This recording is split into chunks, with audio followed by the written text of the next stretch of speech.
Good evening, friends. Today, an interesting judgment came from Allahabad High Court regarding the appeal provisions or appeal procedures.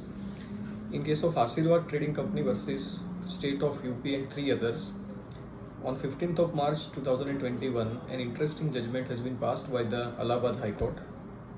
Before we go into the judgment of the Allahabad High Court, let's understand what are the appeal provisions under GST Act. Section 107 talks about the appeal provisions under GST Act.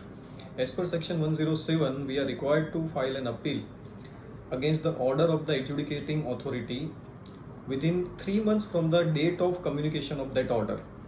And the first appellate authority has power in certain cases to extend this period of 3 months by another period of 1 month.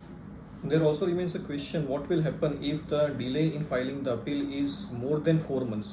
That means 3 months first for the period allowed under Section 107, and then after 1 month's period of extension, which is within the powers of the appellate authority.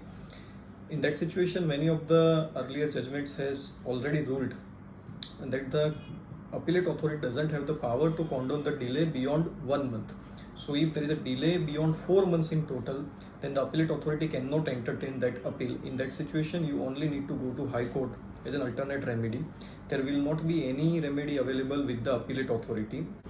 So for the purpose of filing of appeal, you need to file the appeal within a period of 3 months from the date of communication of the order. And if there is a delay, the delay will not be more than 1 month. If the delay will be more than 1 month, then the appeal cannot be filed with the first appellate authority. This is the first thing. Second thing is about the stay on the recovery. Section 107 subsection 6 says you are required to pay 10% of the basic tax amount as a pre-deposit before filing of the appeal. If you are paying this particular 10%, in that situation there will be a deemed stay. That means the recovery will be deemed to have been stayed. So if you are paying this 10% as a pre-deposit, then there is no need to file any application for stay in the recovery. The stay will be automatically granted. This is what has been provided under Section 107 subsection 6. Now friends, let's talk about the recent judgment of Allahabad High Court in the case of Asirvad Trading Company versus State of UP. In this judgment, in this case, the Asirvad Trading Company, which is a petitioner, filed a writ petition against the order of the first appellate authority. The writ has been filed against the order of the first appellate authority. The reason is the tribunal has yet not been formed. So in the absence of the tribunal, there is only one remedy remains with the petitioner to file a writ petition in the High Court. In the writ petition filed in the High Court, there are certain observations which are made by the Allahabad High Court which are very important for us. They have talked about the procedures which are required to be followed in the appellate proceedings.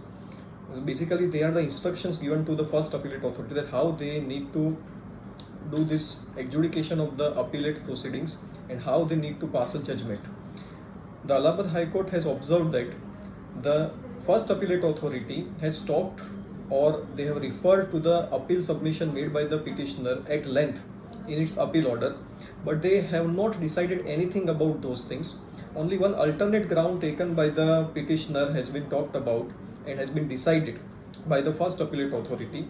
So what the Allahabad High Court has said, the Allahabad High Court in paragraph number 6 of the judgment has said, in the present case, not only the appeal authority has not made any observations to the effect that the SAC had limited his appeal to the alternate ground, but the appeal authority has copiously referred to the entire submission advanced by the petitioner, including submissions advanced on the merits of the matter. Yet it has not dealt with or decided the same.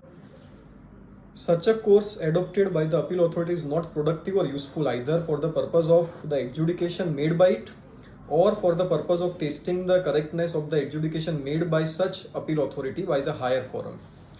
So the High Court is saying that the appeal authority has referred the submission made, entire submission made by the appellate, but it has not formed the matter on which it is required to pass a judgment. It has only taken care of the alternative ground which is submitted by the petitioner, but the main ground, that means the merit of the case, has not dealt with by the appellate authority. So basically what the High Court wants to say is that whenever grounds of appeal are submitted by the appellant in the appellate proceedings, then each and every ground should be discussed by the appellate authority and why they are accepting or rejecting any of the grounds of appeal, that also they need to write in the appeal order. So this is how the appeal proceedings are required to be done by the appellate authority. And as the tribunal has not been formed, the petitioner has gone to the High Court, and High Court has said that the appeal authority has not properly passed the judgment.